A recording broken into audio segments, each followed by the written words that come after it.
No cross talk please. आप मुनासिब को मौका दे। स्पीकर साहब, आप प्लीज, आप नो प्लीज, आप प्लीज डिस्टर्ब ना करें ना प्लीज। उसको मौका दे, उसने तैयारी की है कि प्रॉपर डिस्कशन करें। मुनासिब से आप प्लीज सुकून से। जी क्या हो गया? शुक्रिया जनाब स्पीकर। स्पीकर साहब, मैंने तो आज अपनी बात का आगाज अपने दोस्त के चनाशार से करना था। उन्होंने मुझे मशवरा दिया था कि मान जाएगा वो, नरम लहजा जबान में रखना, तुम तसव्वुर से बात जब करना, एक तसलसल बयान में रखना। लेकिन स्पीकर साहब, अभी मैंने बात शुरू नहीं की थी और मेरे ख्याल से जब थोड़े से हकायक में सामने रखता, हकायक में सामने रखता। House please. स्पीकर साहब, मुझे अगर आप बात करनी प्लीज, मैं इसलिए आपके लिए माहौल बना रहा हूँ ताकि order in the house please. Please जी प्लीज।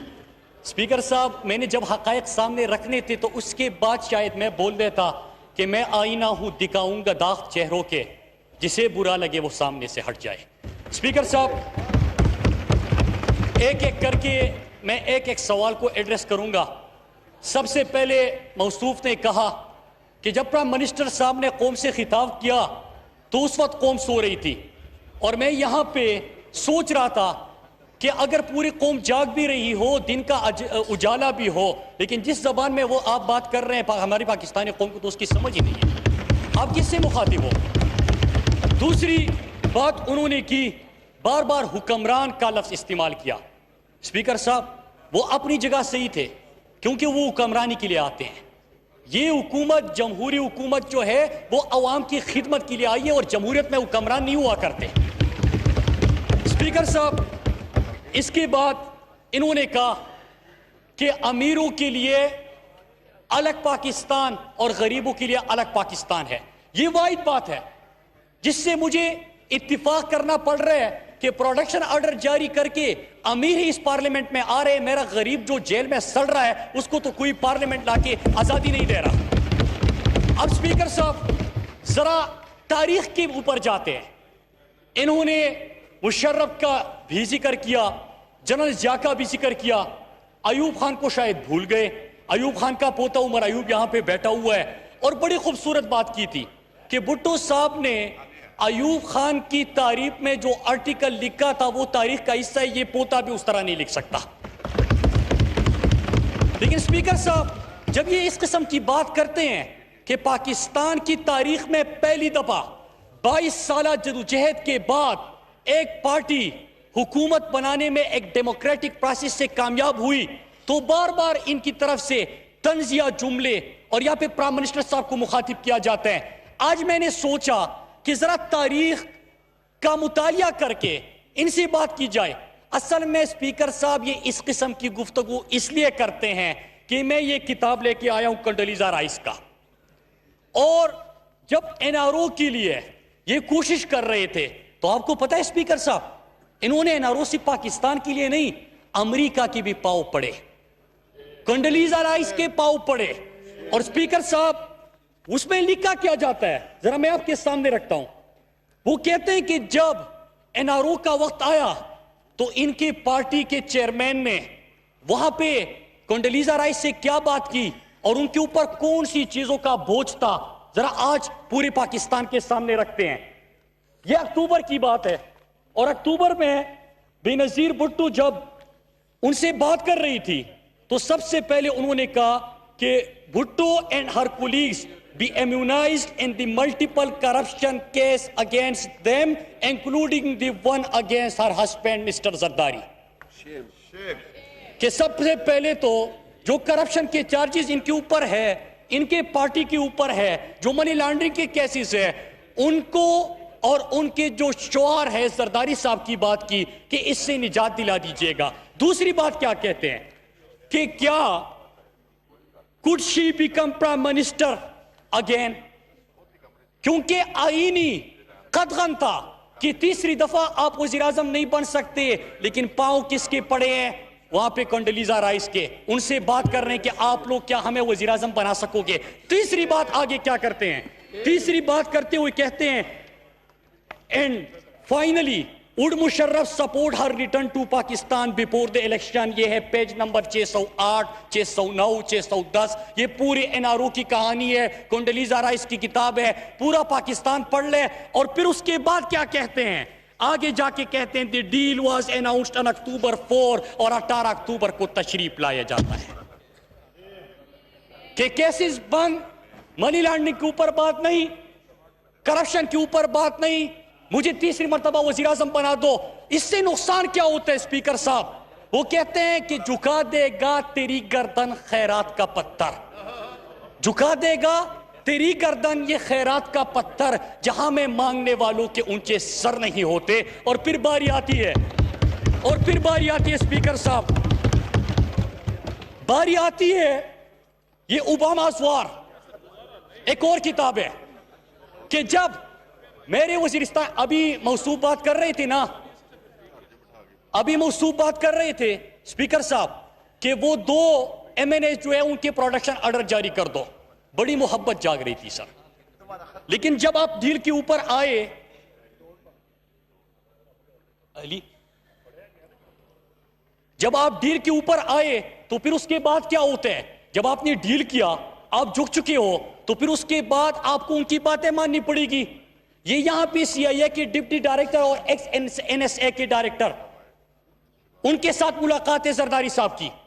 उनको अमेरिका को बड़ी तशवीश थी कि पाकिस्तान का मीडिया कह रहा है कि वहां पे जब ये ड्रोन स्ट्राइक होते हैं और ये जो दहशतगर्दी के खिलाफ सो कार्ड उस वक्त जो अमेरिका के कहने पे आपने किया, वहां पे जो लड़ाई चल रही है, लोगों के घर बर्बाद हो रहे हैं, लोगों के घरों से जनाजे निकल रहे हैं, ये पाकिस्तानी मीडिया लिख रहा था, इस किताब में कह रहे हैं। तो जरदारी साहब से वो बड़ा आराम से बात करने लगे। और कौन साथ में जरदारी साहब कहता? हुसैन हक्कानी। हुसैन हक्कानी को आप सब जानते होंगे कि आज भी वहां पे बैठा हुआ है और किस तरह पाकिस्तान के खिलाफ जहर उगल रहा है। स्पीकर साहब, जब जरदारी से बात हुई तो जरदारी उनको क्या कहते हैं सुनिए, कि collateral damage worries you American, it does not worry me. फिक्र तुम्हें होगी, मारना है तो मार दो, सबको मलिया में ऐड कर दो।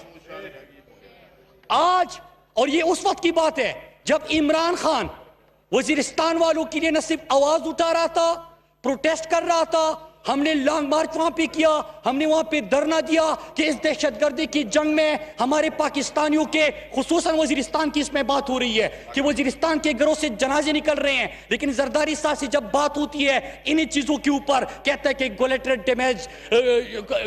Damage worries you American, it does not worry me, Zardari कहता है। स्पीकर साहब, इन्हीं दिनों में विकीलीक्स भी आता है। विकीलीक्स में आपने सुना होगा कि जरदारी साहब ने एनी पीटरसन थी उस वक्त, उनके एम्बेसडर, उस वक्त क्या बात होती है स्पीकर साहब? वो कहते हैं कि आप ड्रोन करते जाए, हम पार्लियामेंट में एहतिजाज करते जाएंगे, घर चले जाएंगे, चाय पी जाएंगे और सो जाएंगे। स्पीकर साहब, ये हमारे इस मुल्क के साथ हुआ है।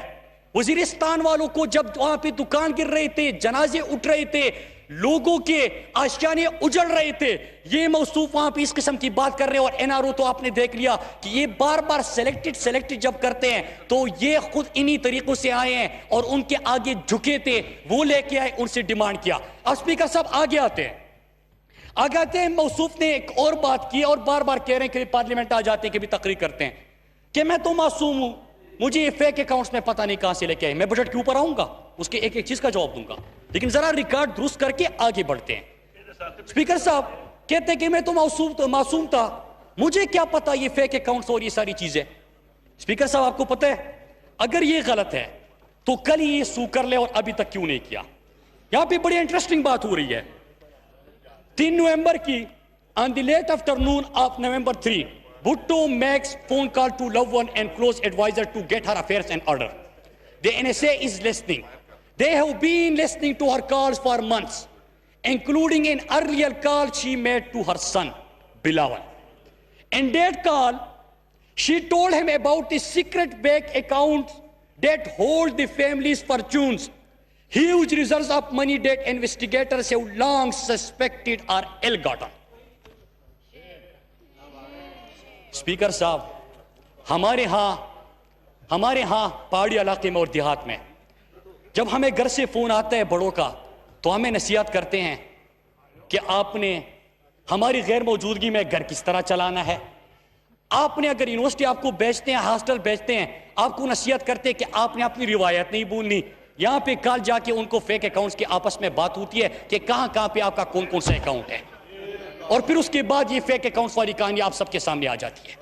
स्पीकर साहब, अब मैं जरा ऑस्टेरिटी की इन्होंने बात की, मैं उसके ऊपर आता हूं। स्पीकर साहब, इन्होंने प्राइम मिनिस्टर इमरान खान के हवाले से बात करते हुए और बाकी जो अपोजिशन लीडर थे और सामने जो कतार में बैठे हुए हैं, इन्होंने भी बड़ी बातें की थी कि इमरान खान ने तो कहा था कि मैं प्राइम मिनिस्टर हाउस में नहीं रहूंगा। जनाब, प्राइम मिनिस्टर इमरान खान आज भी अपने घर में रह रहा है, अपने खर्च उठा रहा है।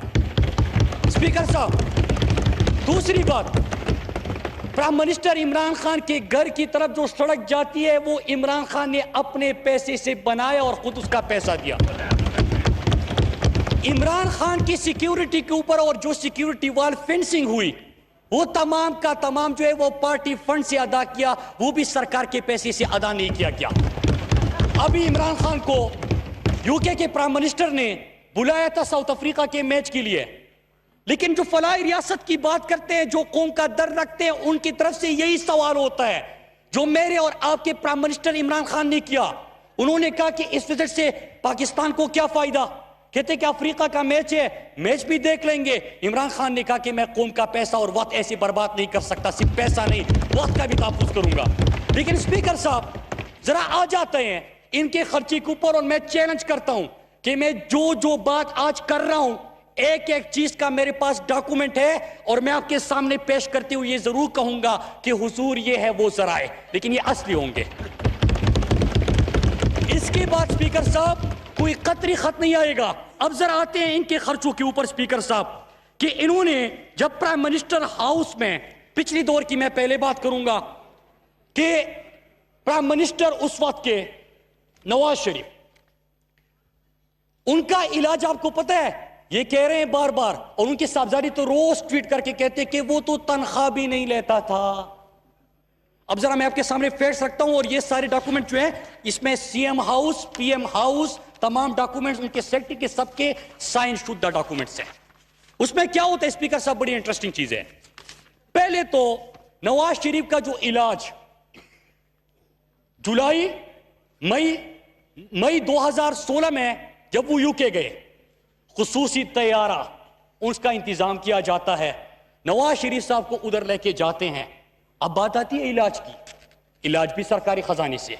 सरकारी खजाने से जब इलाज होता है तो आपको पता है कि $3,27,000 पाकिस्तानी कौम का, आपको और मेरा जो वोट लेके हम जिनके आए हैं उसका उसके ऊपर खर्च होता है।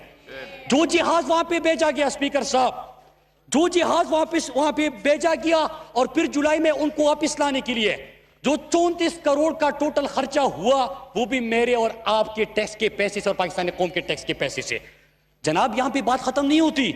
इन्होंने कहा कि नवाज शरीफ साहब का जो रायवन वाला घर है उसकी फेंसिंग होनी चाहिए। फर्क देख लीजिएगा कि इमरान खान के घर की फेंसिंग अपने पैसे से, सड़क अपने पैसे से। रायवन की सड़क बनानी है, कौम का पैसा है ना, लगा दो इसके ऊपर।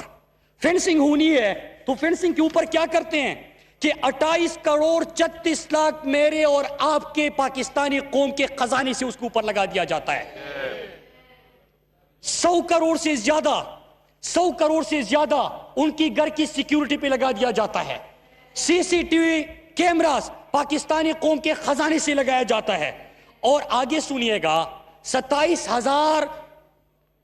2,751 पुलिस के एहलकार इन शरीफ खानदान की सिक्योरिटी पे लगाए जाते हैं। सिर्फ ये नहीं लगाए जाते, एक एक पुलिस के ऊपर पंजाब हुकूमत का 40,000 रुपया माहवार खर्चा आ रहा था।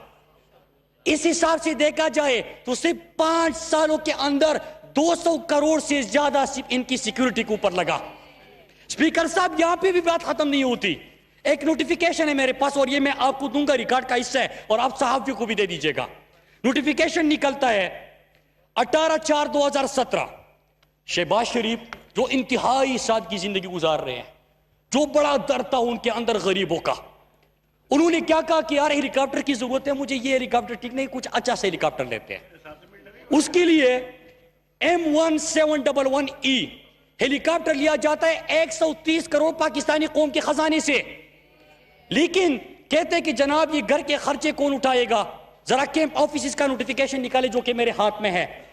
27 जून 2008 जब से हुकूमत बनी 10 साल पहले, उस वक्त नोटिफिकेशन निकला 41S DHA CM resident declare कर दो, 180H model town CM resident declare कर दो, जाती उम्रा ये भी सीएम का रिहाइश का।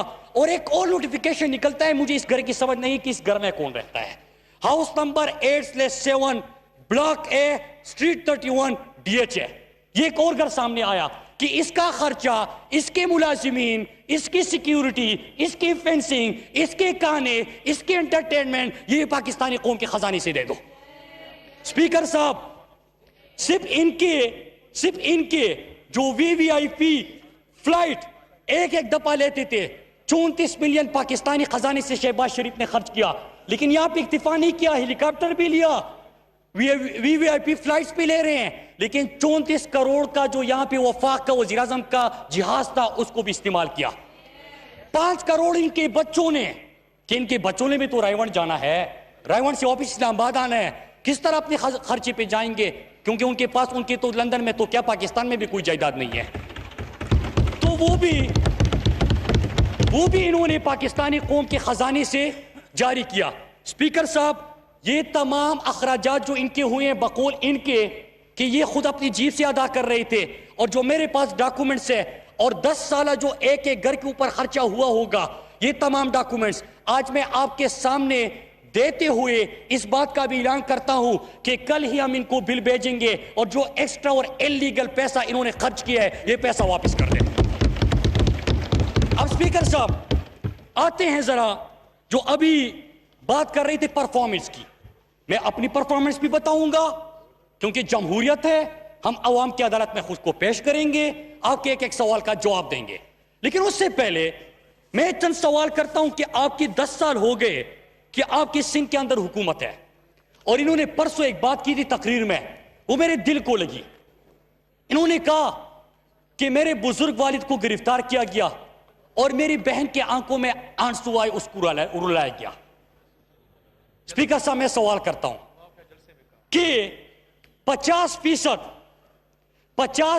से ज्यादा, ये मेरी रिपोर्ट नहीं है, ये मेरी रिपोर्ट्स नहीं है सारी, ये 50% से ज्यादा जो सिंध के अंदर ग़िज़ाई किल्लत के जो है 5 साल से कम बच्चे जो है वो ग़िज़ाई किल्लत का शिकार है। वो किसी के बच्चे नहीं है, वो किसी के बच्चे नहीं है। तर के अंदर सिर्फ एक साल में आपके सामने रखता हूं, पहले 4 महीने 2019 250 बच्चा ग़िज़ाई किल्लत की वजह से मौत का शिकार बना। 2018 में 550 बच्चा ग़िज़ाई किल्लत का शिकार बना और वफात पा गया। 2017 में 450 बच्चे मरे, 2016 में 480 बच्चे मरे, 2015 में 399 बच्चे मरे। स्पीकर साहब, ये भी किसी के बच्चे हैं, खुराक नहीं मिल रहा उनको, पानी नहीं मिल रहा, लेकिन पानी के ऊपर बकौल इनके ADP एनुअल डेवलपमेंट प्लान के मुताबिक 104 अरब इन्होंने सिर्फ तर में पानी के ऊपर खर्च किया है, लेकिन पानी न मिलने की वजह से वहां पे अमवात हो रही है। स्पीकर साहब, इसका जवाब कौन देगा? स्पीकर साहब, इसका जवाब मिलना चाहिए। मैं सोचता हूं कि जब ये यहां पे आके बात करते हैं कि ये रात को सोच सकते हैं, इनको नींद कैसे आती होगी? स्पीकर साहब, दूसरी चीज, अभी सुप्रीम कोर्ट के सीनियर तरीन जज जस्टिस गुलजार साहब गए थे, उन्होंने तो बात कर दी कि सबसे करप्ट सूबा जो है वो सिंध है। 10 साल से आपकी हुकूमत है, उसके आगे क्या कहना? स्पीकर साहब, आगे सुनिएगा कि इनके जो स्कूल्स है, 4700 स्कूल्स इनके नॉन फंक्शनल है। जहां पे स्कूल है वो नॉन फंक्शनल, लेकिन स्कूल के जो फर्नीचर है वो भी गायब, स्कूलों से कभी उस्ताद गायब, वहां पे अस्पतालों से स्ट्रेचर गायब, स्ट्रेचर के साथ साथ एम्बुलेंस गायब। इनके वजीर आला के हल्के में जब 7 शरीफ में ब्लास्ट होता है, उन मरीजों को उठाने के लिए, उन जख्मियों को उठाने के लिए एम्बुलेंस नहीं होता कि उनको अस्पताल लेके जाए। स्पीकर साहब, ये सूरत हाल है, और 52% बच्चा जो सिंध के अंदर है वो स्कूलों से बाहर है। स्पीकर साहब, तो ये चीजों का आपने हिसाब देना होगा, इनको करे, लेकिन कैसे कर सकते हैं? स्पीकर साहब, पैसा तो इन्होंने यहां पे लगाना नहीं है। सारा पैसा जब मैं ढूंढ के थक गया तो पता चला कि ये सारा पैसा वही है जो फेक अकाउंट्स में जा रहा है, वहां पे फालूदे वाला, पकोड़े वाला, समोसे वाला, ये सारी निकल रही है। अब आते हैं स्पीकर साहब, इन्होंने हमसे सवाल किया कि पूरा पाकिस्तान जो है इन्होंने गिरवी रख दिया है। स्पीकर साहब मैं डॉक्यूमेंट लेके आया हूं ऑफिशियल, ये भी रिकॉर्ड का हिस्सा है। आज गिरवी किस तरह रखा जाता है मेरे पास, चूंकि कम्युनिकेशन मिनिस्ट्री है, मैं उसका रिकॉर्ड लेके आया हूं।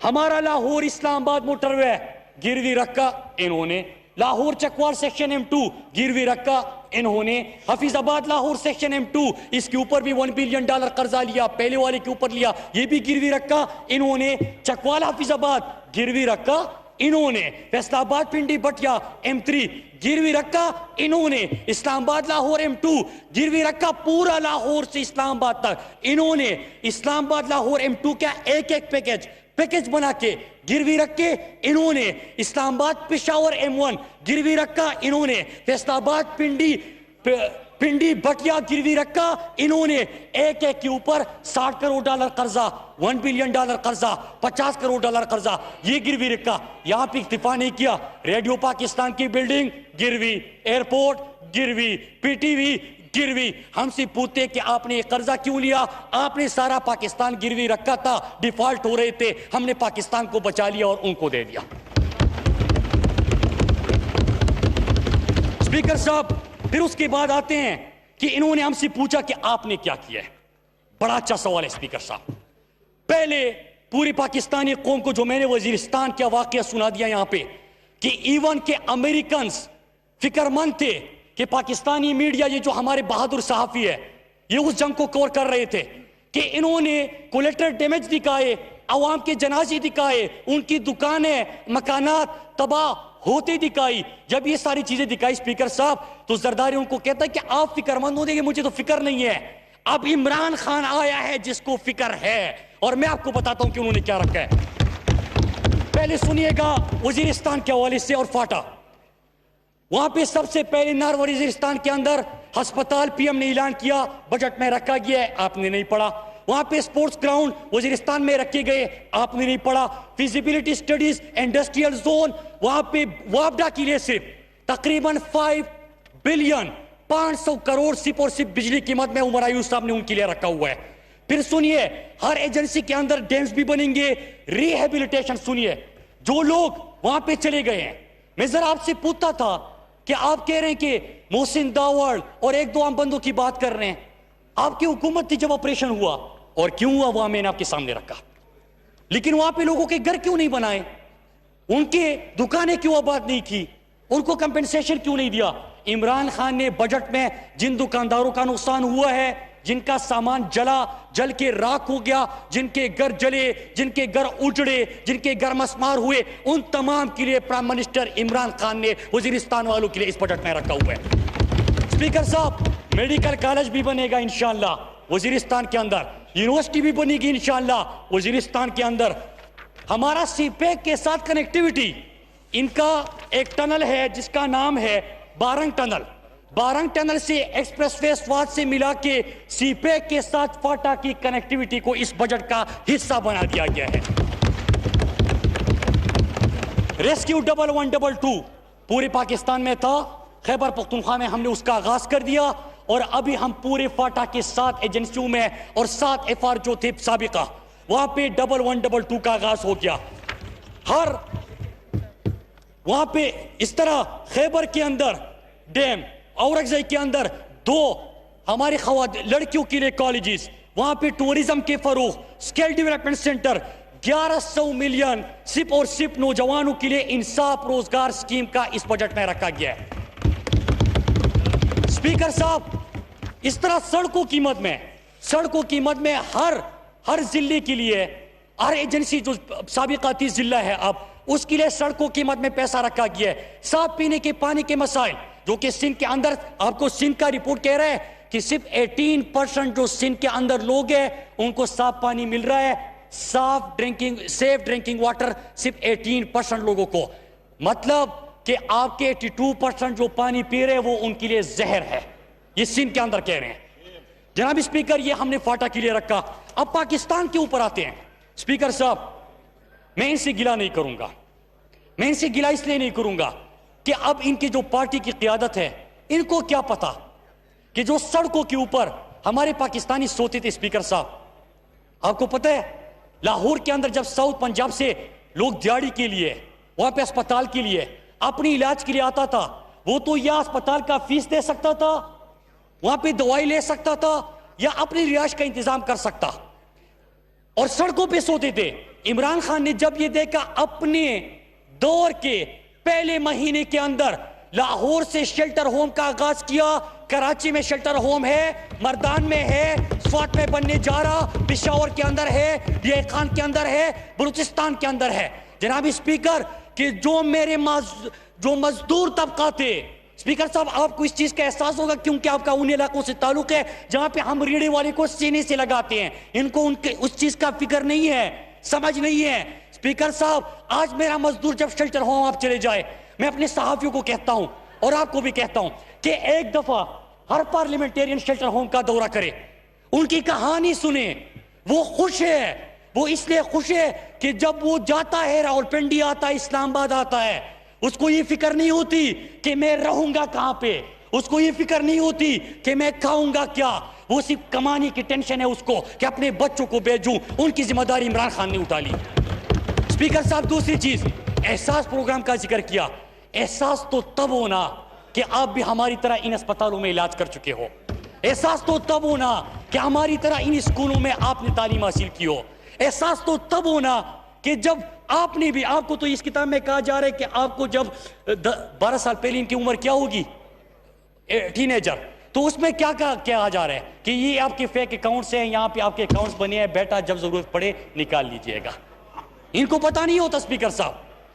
यहां पे हेल्थ कार्ड वो चीज है स्पीकर साहब, जब हमारी सूबे में इसका आगाज हुआ था, अगर कोई पाकिस्तानी बीमार हो जाए और उसको अपनी सर्जरी करनी है, कोई ऑपरेशन करना है, दवाई लेनी है, अस्पताल जाना है, तो हमारे मुआशरे में हम सबको सबसे ज्यादा टेंशन सेहत की होती है कि मेरी तनख्वाह एक रेड़े वाला 500 रुपए, 400 रुपए, 300 रुपए की मजदूरी करके जब घर को आता है तो या अपनी सब्जी दाल रोटी ला सकता है या अपने बच्चों का इलाज कर सकता है, कोई बड़ी बीमारी का इलाज कर सकता है। स्पीकर साहब, इमरान खान ने खैबर पख्तूनख्वा से आगाज किया था, पूरे पाकिस्तान में इसको फैला लिया कि अगर कोई भी बीमार हुआ, मेरे पाकिस्तानियों, मेरे मजदूरों, रेड़ी वाले, दुकानदार, तनख्वाहदार, सबको कहा कि अगर आप बीमार हुए, रियासत पाकिस्तान और इमरान खान आपका जिम्मेदार है, आपका इलाज मुफ्त। और मेरे हल्के में जब ये हेल्थ कार्ड आया था तो एक हमारा वहां का पायुल खानम उसको कहते हैं, उसने अपनी कहानी बताई कहीं पे कि मैं गया, मुझे कोई हार्ट का मसला था, 3 वार बनते, मैं अस्पताल गया, कहते हैं मुझसे सवाल हुआ कि आपके पास वो हेल्थ कार्ड है, तो कहते हैं मैंने कहा कि जी है, मैंने ऐसी जी में रखा था कि कोई कार्ड दिया हुआ है इन्होंने। कहते कि जब मैंने हेल्थ कार्ड दिया तो वो हेल्थ कार्ड नहीं था, वो डॉलर साबित हुआ मेरे लिए, डॉलर। मैंने इलाज किया, तंदुरुस्त हूं, फिर रहा हूं, और वो चीज हो गई। स्पीकर साहब, मैंने ग़िज़ाई किल्लत की बात की, सिंध के अंदर मैंने ग़िज़ाई किल्लत की बात की कि 50% से ज्यादा बच्चों को वहां पे खुराक पूरी नहीं मिल रही। प्राइम मिनिस्टर के इस एहसास प्रोग्राम जो 192 बिलियन का है, इनकी नजरों से नहीं गुजरा, क्योंकि इन्होंने तो कभी ये चीजें देखी नहीं है। खुराक भी पूरा मिल रहा है, पानी भी पूरा मिल रहा है। स्पीकर साहब, ग़िज़ाई किल्लत के खात्मे के लिए प्राइम मिनिस्टर ने इस प्रोग्राम का आगाज कर लिया है, ये भी इसका हिस्सा है। हमारे जो आउट ऑफ स्कूल चिल्ड्रन है, जो कि सबसे ज्यादा कहां पे, सिंध के अंदर है, उनको स्कूलों पे लाने के लिए, उनकी तालीम मुफ्त करने के लिए, उनके लिए किताबें और बस्ते का इंतजाम करने के लिए, और डेली पे मंथली उनके लिए कोई वजीफा देने के लिए, ये इस आपके एहसास प्रोग्राम के नीचे है, नजरों से नहीं गुजरा। बेवा खवातीन, सिर्फ ये नहीं कि बेनजीर इनकम सपोर्ट प्रोग्राम के थ्रू आप उनको 25,000 रुपए दे दो। प्राइम मिनिस्टर ने कहा 25,000 रुपए दो, लेकिन जो मेरे मजदूर अफराद है, जो मेरे वहां पे बेवा खवातीन है, उनको कोई हुनर भी दे दो। तो पूरे पार्लियामेंटेरियंस को मैं मुबारकबाद पेश करता हूं, चाहे अपोजिशन की भी हो। आपने बजट नहीं देखा, बजट देखिए, हर तहसील के अंदर एक कफालत सेंटर बनेगा और आपके हलकों के हुकूक का वहां पे अजाला होगा, वहां पे उनको सहूलत मिलेगी। स्पीकर साहब, इस बजट के अंदर वो मौजूद है। अभी बात हुई बिजली महंगी हो गई है, ये अपोजिशन की तकरीर में सुन रहा था। स्पीकर साहब, जो एसी चलाता है, जो बड़े बड़े मोहल्लात में रहता है, उनके लिए बिजली महंगी की है, लेकिन उमर अयूब साहब ने और प्राइम मिनिस्टर इमरान खान के विजन के मुताबिक 200 अरब से ज्यादा 300 यूनिट से कम जो बिजली इस्तेमाल करते हैं, मतलब मैं भी देहाता बंदा हूं, आम मजदूर का बेटा हुआ हूं, मेरे घर में भी शायद 300 यूनिट चलते हो, तो मेरे जैसे और मेरे जो गरीब लोग हैं उन जैसे लोगों के लिए 300 यूनिट तक जो बिजली इस्तेमाल करेगा वो सब्सिडाइज होगा। स्पीकर साहब, इसके बाद एक और चीज है, हेल्थ कार्ड की मैंने बात की, एहसास की बात की, बिजली के ऊपर कंपेंसेशन की बात की, लेकिन जब मैं इनके खर्चों की बात कर रहा था तो मुझे एक वाकया याद आया कि नवाज शरीफ ने अपने दौर में 110 करोड़ से ज्यादा के पाकिस्तानी दौरे किए थे, 110 करोड़ रुपए से ज्यादा के बिरूनी मुल्क दौरे किए थे। अब वो कतर भी जाते थे, लेकिन स्पीकर साहब कतरी खत लेके आते थे। स्पीकर साहब वो सऊदी अरब भी जाते थे, अपनी कारोबार की कभी कभार बात करके आते थे। वो इंडिया भी जाते थे, लेकिन कभी नवाज की शादी भी बुलाया, कभी आम की पीटिया भेजी, कभी साड़ी आ गई। जनाब स्पीकर, इमरान खान ने जो 6 दौरे किए, जो कि नवाज शरीफ इलाज के लिए जब जा रहे थे, एक दौरा उनका इमरान खान के 6 दौरों से महंगा था, रिकॉर्ड बता रहे। और स्पीकर साहब आप किसी को भेज दीजिएगा कि तमाम रिकॉर्ड मैं आपको भी दे दूं, ये रिकॉर्ड का हिस्सा है, और साहब को भी इसकी कॉपी दीजिएगा। इमरान खान कतर गए, इमरान खान ने कतर में न सिर्फ और सिर्फ पाकिस्तान के इन्वेस्टमेंट की बात की, पाकिस्तान में यहां पे कारखाने लगाने की बात की, लेकिन वहां पे स्टेडियम में पाकिस्तानी मजदूरों को बुलाया, कहा कि पाकिस्तानियों की इज्जत तब मिलेगी जब पाकिस्तानी प्राइम मिनिस्टर वहां पे जाता है तो एक कोने में हुक्मरानों से ना मिले, अपने पाकिस्तानियों के बीच बैठ के अपने पाकिस्तानियों से मुखातिब हो। स्पीकर साहब, इमरान खान ने किया। सऊदी अरब के जेलों में मेरे पाकिस्तानी थे, इन सबको पता है जो पिछले पार्लियामेंट में थे, कि 5 साल में मैं थका नहीं और इन्होंने सुना नहीं, मैं थका नहीं, इन्होंने सुना नहीं कि मैं अपने जेलों के अंदर बंद पाकिस्तानियों की बात करता था। हमारे शेर अकबर खान और मैं हमेशा मलेशिया के जेलों में जो बैठे पाकिस्तानी है उन मजदूर की बात करता था। स्पीकर साहब, जो इकामे जिनके बंद है हम उनकी बात करते थे। इन्होंने नहीं सुना। स्पीकर साहब, इमरान खान आते हैं, इन्होंने कहा ना कि खान आया, तो जब खान आया तो सबसे पहले वही अहद के सामने, पूरी दुनिया के सामने उनसे कहा, मुतालबा किया भी तो क्या किया, ये नहीं कहा कि मैंने यहाँ पे स्टील मिल लगाना है, ये नहीं कहा कि मुझे वहां पे कोई सजन जंदाल की तरह कोई बिजनेस पार्टनर चाहिए, ये नहीं कहा कि मुझे कतर से आपका एक खत चाहिए, कहा भी तो कहा, क्या कहा। स्पीकर साहब, बात ही कि मेरी मजदूर का ख्याल रखना वो मेरे दिल के बड़े करीब है। स्पीकर साहब, होता क्या है कि मेरे पाकिस्तानी जो 2100 से ज्यादा की तादाद में थे उनकी रिहाई का हुक्म भी आता है। और अभी जब हम सऊदी अरब गए स्पीकर साहब, तो पाकिस्तानी जब हमारे सामने आते थे वो हमेशा एक बात करते थे, मैं इसलिए अपोजिशन को कहता हूं कि ये वज़ीर आज़म हमारा, ये मुल्क हमारा, अगर आप बात करते हो इंटरनेशनल फोरम्स पे आपकी बात सुनी जाती है तो पाकिस्तान की कदर होती है। हम बाहर गए स्पीकर साहब, लोग जमा हुए, पाकिस्तानियों ने एक बात की कि जेल से जो आपने 2100 को रिहा करवाया, लेकिन जो हमारी इज्जत आपने बढ़ा दी, कफालत निजाम से हमें निजात दिला दी, ये हमारे लिए काफी है, आज हम सर उठा के जी सकते हैं। स्पीकर साहब, मलेशिया के अंदर अभी आप एतराज कर सकते हैं, इमरान खान ने भी ज्यादती की सर, इमरान खान ने भी खुसूसी तैयारा भेजा, लेकिन कोई अपने बच्चों को रायवन भेजने के लिए नहीं और अपने खुद इलाज करने के लिए नहीं, मलेशिया से 342 कैदियों को लाने के लिए 342 कैदी मलेशिया से आ गए। स्पीकर साहब, ओआईसी बड़ी बात होती है, फॉरेन पॉलिसी के ऊपर बात करें। ओआईसी में आपने देखा कि आपके मुल्क के वजीर आजम की रिस्पेक्ट हुई। मुझे पिछली दफा दुख था जब हमारा साबिका प्राइम मिनिस्टर वहां पे गया था। स्पीकर साहब, हमारा दिल दुखता था कि वो इंडिया ने एक तस्वीर जारी की थी और आपको याद होगा वो siyaasat.p के एक है, वो भी बड़े शरारती है। उन्होंने क्या कहा था कि ढूंढ सको तो ढूंढो, बात किसकी हो रही थी, नवाज शरीफ की, किस तस्वीर में ढूंढ सको तो ढूंढो। अभी और स्पीच की इंतजार कर रही थी, बार बार कागज उठा रहे थे कि बारी आएगी, प्राइम मिनिस्टर साहब, स्पीकर साहब नहीं आई। अब इमरान खान जब गए तो क्या बात होती है स्पीकर साहब, फलस्तीन की बात हुई, कश्मीर की बात हुई, पाकिस्तानियों की बात हुई, नामूसी रिसालत को आपने इंटरनेशनल फोरम्स पे उठाए कि आप अरबा पाकिस्तानियों की दिल को दुख पहुंचाते हो। स्पीकर साहब, दुनिया ने सुना, जब इमरान खान बोल रहा था दुनिया सुन रही थी।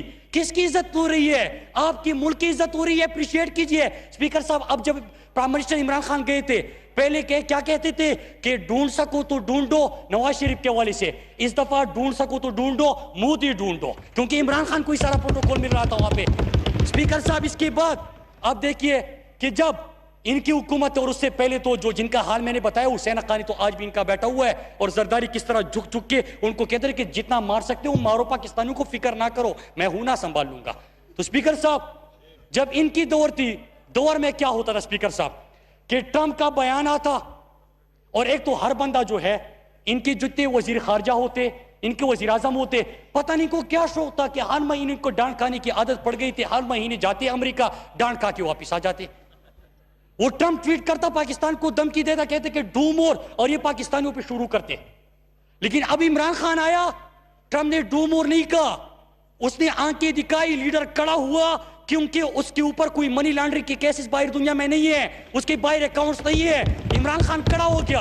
जब इमरान खान खड़ा हुआ स्पीकर साहब, इसलिए हम कहते हैं कि कुछ भी न कहे, गर्चे तलबगार बहुत है, इस शख्स का क्या कीजिए, खुददार बहुत है। स्पीकर साहब, जब आपका खुददार वजीर आजम होता है तो ट्रंप ने आंखें दिखाई, प्राइम मिनिस्टर इमरान खान खड़ा हुआ, उसने जवाब में कहा कि इमरान खान हमारी मदद कर दो अफगानिस्तान में, जी आपसे रिक्वेस्ट करते हैं। झुक गया। ये पाकिस्तान की इज्जत हुई स्पीकर साहब, इसको अप्रिशिएट कीजिएगा। फिर उसके बाद हेल्थ कार्ड, बिजली का से इदारों क्या बड़ी बात करते हैं, आपको बड़ी फिक्र है, मैं तस्लीम करता हूं जी, आप भी पाकिस्तानी, आपको फिक्र होगी। पाकिस्तान का नाम जिस इदारे के साथ लिखा गया था, उन तमाम इदारों को इन्होंने तबाह किया। मिसाल के तौर पे Pakistan post, Pakistan railway, Pakistan international airline, Pakistan steel mill, जिस इदारे के साथ पाकिस्तान लगा था उसको तबाह कर दो। लेकिन स्पीकर साहब, अब क्या हो रहा है, पाकिस्तान पोस्ट, अभी एक मौसूफ बैठे हुए हैं, इन्होंने परसों एक ट्वीट किया, 2017 का एक आर्टिकल था जिसमें कहा गया था कि रीब्रांडिंग करेंगे पाकिस्तान पोस्ट की, जो कि अभी भी नहीं हुई।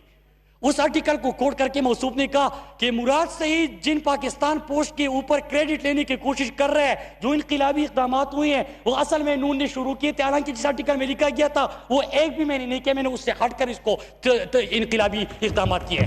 स्पीकर साहब, हमने क्या किया, इनके दौर में हर साल 12.5 अरब रुपए खसारा होता था, 52 अरब टोटल खसारा पहुंच गया। हमारे दौर में, मैं इनको रिकॉर्ड पे बिल्कुल सामने आंखों में आंखें डालकर बता रहा हूं कि 6 अरब 24 करोड़ आपका रेवेन्यू बढ़ा। स्पीकर साहब, दूसरी बात, NHA कम्युनिकेशन, ये किस लिए इस्तेमाल करते थे, इस्तेमाल करने थे कमीशन के लिए, ठीक है, इसको दे दो उसको दे दो, किसी ने फ्रंटमैन बनाए हुए थे। स्पीकर साहब, उसमें क्या होता है कि आपने जब वहां पे जो रेवेन्यू लीकेज था उसको रोका, 11.5 अरब उसके रेवेन्यू में इजाफा हुआ। स्पीकर साहब, आपका PIA तरक्की करने लगा, बेहतर होने लगा, रेलवे में नए ट्रेन आ रहे, इंशाल्लाह इसका रेवेन्यू बढ़ेगा, खसारा खत्म होगा। पाकिस्तान स्टील मिल के लिए पूरा प्रोग्राम तैयार हो गया। स्पीकर साहब, जब ये बात करते हैं तो बात करनी चाहिए, लेकिन फैक्ट्स के साथ बात करें। क्या पाकिस्तान का बिन-ए-अक़वामी सतह पर इमेज बेहतर हुआ? इसका जवाब है कि हाँ। क्या पाकिस्तान के इदारे अपने पांव पे खड़ा शुरू हो गए? जी हाँ। क्या पाकिस्तान से अपने करप्शन का खात्मा करके यहां पे अकाउंटेबिलिटी, दुख किस चीज का है, मैं उसकी तरफ आ जाता हूं। दुख यह कि इनका नारा था कि खाता है तो लगाता भी है। अब ऐसा लीडर आए कि न खाता है न खाने देता है, बल्कि जो खा चुके हैं वो भी निकलवाना चाह रहे हैं। स्पीकर साहब, यहां पे एक बात बार बार हुई, ना अहल का लफ्ज इस्तेमाल हुआ। स्पीकर साहब, मैं बार बार इनको देखता, इनके चेहरे को देखता कि अपने साबिका कायद को किस तरह ये आज ऐवान में ना अहल कह के पुकार सकते हैं, क्योंकि पाकिस्तान में 5 सुप्रीम कोर्ट के ऑनरेबल जजेस ने इस वक्त अगर कोई सर्टिफाइड ना अहल है तो उसका नाम है नवाज शरीफ।